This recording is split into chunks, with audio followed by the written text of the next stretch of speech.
আসসালামু আলাইকুম ওরহমতুল্লাহি ওবরাকাতুহু। সম্মানিত ভিউয়ার্স, কেমন আছেন? আশা করি সকলে ভালো আছেন। ভিউয়ার্স, আজকের ভিডিওতে আমরা আপনাদেরকে জানাবো যেমন যে কোনো একটা শব্দ, যে কোনো একটা সংখ্যাকে আমরা কিভাবে কথায় লিখতে পারি জাস্ট একটু টেকনিকের মাধ্যমে। যেমন ৬৭৮৯ এই লেখাটাকে আমরা এখানে দেখুন কথায় লিখলাম একটা সেন্টেন্স আকারে। দেখুন ৬৭89, ঠিক আছে। আমরা এইভাবে অনেক সময় লিখতে গেলে অনেক সময় আমরা কনফিউজে পড়ে যাই, হঠাৎ করে দ্রুত গতিতে লিখতে পারি না।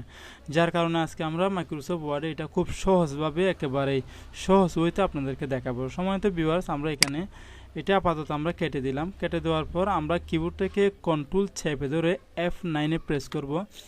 F9 প্রেস করার পর আমাদের সামনে এরকম একটি ক্যাপচা শো করবে। তারপর আমরা সেখানে লিখব সমান চিহ্ন দিয়ে, তারপরে 6789 প্রেস করি।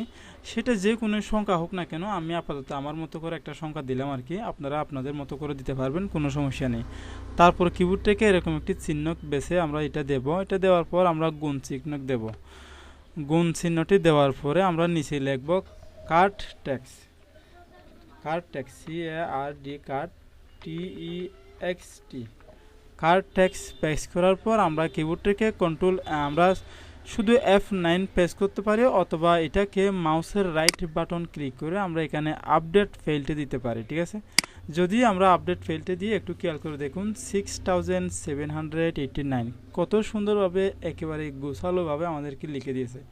সেরকম আমাদেরকে অনেক সময় বিভিন্ন জায়গায় বিভিন্ন সময় এরকম কাজগুলো আমাদের করতে হয়। অনেক সময় সাপোজ আমি এই কাজটা যদি অন্য কোথাও আমার লিখতে হচ্ছে, তাহলে আমরা এখান থেকে এটা করে নিতে পারবো, ঠিক আছে। সহজ হইতে আমরা এটা করতে পারবো আর কি, ঠিক আছে। সম্মানিত ভিউয়ার্স, আজকের ভিডিও আমি এখানেই শেষ করব। আমাদের মাইক্রোসফট ওয়ার্ডের খুঁটিনাটি পর্বতে সবাইকে স্বাগতম। আজকের ভিডিও এখানে শেষ করছি। আসসালামু আলাইকুম ওরহমতুল্লাহি ওয়া বারাকাতুহু।